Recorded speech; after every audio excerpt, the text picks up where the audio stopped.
სად არის ორნიშნა ეკონომიკური ზრდა და რატომ ვერ გრძნობენ მოქალაქეები კეთილდღეობას საკუთარ ჯიბეზე? უმუშევრობა, სიდუხჭირე და გაზრდილი მიგრაცია იყო კითხვების მთავარი შინაარსი ეკონომიკის მინისტრთან.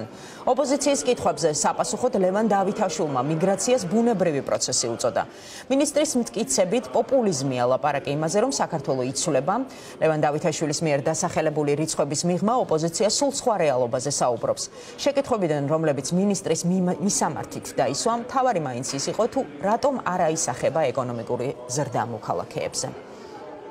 დღეს საქართველოში 9 მილიონზე მეტი ადამიანი ან უმუშევარია, ან იმდენად დაბალი აქვს შემოსავალი, რომ ფაქტობრივად უმუშევრებს უნდა მივათვალოთ ეს ადამიანები. რატო არ აისახება ეს ციფრები და ეს ეკონომიკური ზრდა ხალხზე?